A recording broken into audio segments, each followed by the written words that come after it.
नमस्कार दोस्तों, आप सुन रहे हैं ज्ञान ऑडियो, जहां हम आपके लिए लेकर आते हैं दुनिया की बेहतरीन किताबों की विस्तृत और आसान हिंदी ऑडियो बुक समरी। हमारा मकसद है कि आप कम समय में बड़ी किताबों का गहरा ज्ञान समझ सकें और उसे अपने जीवन, करियर और बिजनेस में लागू कर सकें।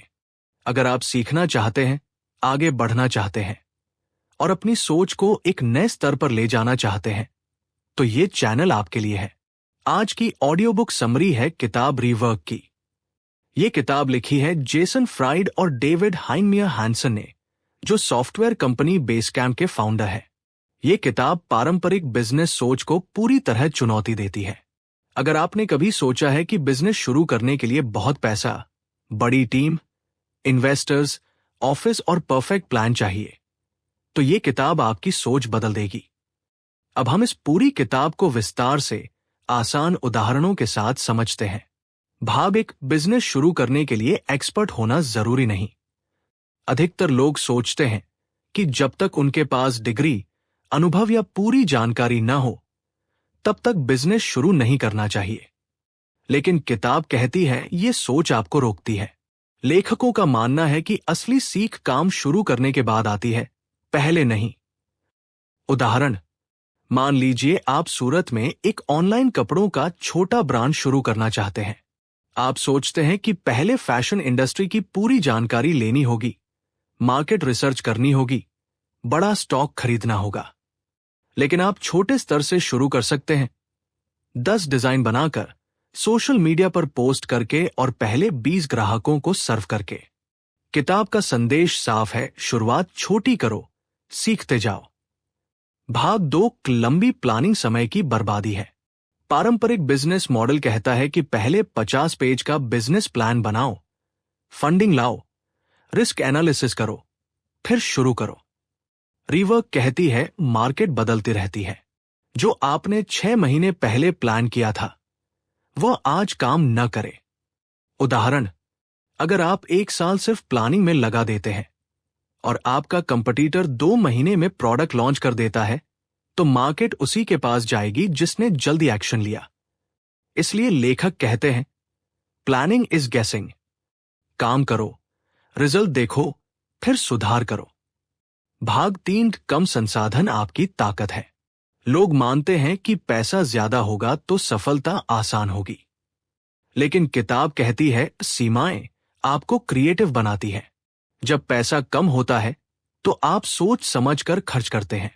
जब टीम छोटी होती है तो निर्णय जल्दी होते हैं। उदाहरण, अगर आपकी टीम में 3 लोग हैं तो फैसला 15 मिनट में हो सकता है। अगर 20 लोग हैं तो वही फैसला कई मीटिंग्स में फंस सकता है। कम संसाधन आपको फोकस्ड बनाते हैं। भाग 4, अब बड़ा मत बनो, बेहतर बनो। हर स्टार्टअप का सपना होता है, हम बड़ी कंपनी बनेंगे। लेकिन लेखक कहते हैं, पहले बेहतर बनो, बड़ा बाद में बनना। अगर आप सिर्फ ग्रोथ के पीछे भागते हैं तो क्वालिटी गिर जाती है। उदाहरण, अगर आपका फूड बिजनेस है और अचानक आप 10 शहरों में डिलीवरी शुरू कर दें, तो हो सकता है क्वालिटी कंट्रोल ना हो पाए। लेकिन अगर आप पहले एक शहर में परफेक्ट सर्विस दें, तो ब्रांड मजबूत बनेगा। भाग 5, प्रोडक्ट को सरल रखो। किताब कहती है लोग जटिल चीजें पसंद नहीं करते। जब आप प्रोडक्ट में बहुत सारे फीचर जोड़ देते हैं तो ग्राहक कंफ्यूज हो जाता है। उदाहरण, मान लीजिए आप एक मोबाइल ऐप बनाते हैं जो सिर्फ डेली खर्च ट्रैक करे। अगर आप उसमें social feature, chat, game, investment, news सब जोड़ देंगे तो यूजर का फोकस हट जाएगा। एक समस्या हल करो, लेकिन शानदार तरीके से करो। भाग 6, बहाने छोड़ो। किताब में साफ कहा गया है कि मेरे पास समय नहीं है और मेरे पास पैसा नहीं है जैसे वाक्य सिर्फ बहाने हैं। उदाहरण, अगर आप रोज 2-3 घंटे मोबाइल पर वीडियो देखते हैं तो आप 1-2 घंटे अपने सपने के लिए निकाल सकते हैं। सफल लोग समय बनाते हैं, इंतजार नहीं करते। भाग 7, तो वर्कहोलिक मत बनो। समाज कहता है कि ज्यादा घंटे काम करना ही सफलता है, लेकिन लेखक कहते हैं ज्यादा घंटे नहीं, सही फोकस जरूरी है। अगर आप थककर काम कर रहे हैं तो आपकी क्वालिटी गिर जाएगी। उदाहरण, 8 घंटे फोकस्ड काम 16 घंटे की थकी हुई मेहनत से ज्यादा असरदार होता है। भाग 8, मीटिंग्स कम करो। किताब के अनुसार मीटिंग्स सबसे बड़ी प्रोडक्टिविटी किलर है।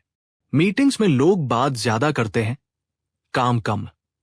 उदाहरण, अगर एक छोटा फैसला ईमेल या मैसेज से हो सकता है तो 1 घंटे की मीटिंग क्यों? कम बात, ज्यादा काम। भाग 9, परफेक्शन का इंतजार मत करो। अगर आप हर चीज को परफेक्ट बनाना चाहेंगे तो आप कभी शुरू नहीं करेंगे। लॉन्च करो, फीडबैक लो, सुधार करो। उदाहरण, अगर आप YouTube चैनल शुरू करना चाहते हैं और सोचते हैं कि पहले कैमरा, लाइट, स्टूडियो सब परफेक्ट हो तो शुरुआत कभी नहीं होगी। पहला वीडियो बनाओ, सुधार रास्ते में करो। भाग 10, अपनी अलग पहचान बनाओ। सबको खुश करने की कोशिश मत करो। आपकी अपनी सोच होनी चाहिए। कुछ लोग आपको पसंद नहीं करेंगे और ये ठीक है। उदाहरण, अगर आप सिर्फ स्टूडेंट्स के लिए कंटेंट बनाते हैं तो सभी उम्र के लोग नहीं जुड़ेंगे, लेकिन आपका टारगेट क्लियर होगा। भाग 11, प्रतियोगिता से मत डरो। लेखक कहते हैं कि कंपटीशन के बारे में ज्यादा सोचकर अपना समय बर्बाद मत करो। आपका फोकस अपने प्रोडक्ट पर होना चाहिए। उदाहरण, अगर मार्केट में पहले से 10 कपड़ों के ब्रांड हैं तो इसका मतलब यह नहीं कि 11वां ब्रांड सफल नहीं होगा। अगर आपका डिजाइन और सर्विस अलग है तो लोग आपको भी चुनेंगे। भाग 12, सीखना जारी रखो। किताब कहती है कि बिजनेस एक लगातार सीखने की प्रक्रिया है। गलतियां होंगी, फेलियर आएगा, लेकिन वही आपको मजबूत बनाएगा। अब पूरी किताब के मुख्य सबक समझते हैं। शुरुआत करो, इंतजार मत करो। प्लानिंग से ज्यादा एक्शन जरूरी है। छोटा और सरल रखो। सीमाएं कमजोरी नहीं, ताकत है। परफेक्शन का इंतजार मत करो। मीटिंग्स कम करो। बहाने मत बनाओ। फोकस अपने काम पर रखो। रीवर्क हमें सिखाती है कि बिजनेस उतना जटिल नहीं है जितना हम बना देते हैं। असली सफलता सरल सोच, लगातार एक्शन और फोकस से आती है। अगर आप हमेशा सोचते रहे कि एक दिन शुरू करूंगा, तो ये किताब कहती है वही दिन आज है। दोस्तों, अगर आपको ऐसी विस्तृत और आसान हिंदी ऑडियो बुक समरी पसंद है तो जुड़े रहिए ज्ञान ऑडियो के साथ, जहां हम ज्ञान को सरल बनाकर आपके सामने पेश करते हैं। मिलते हैं अगली किताब की समरी में।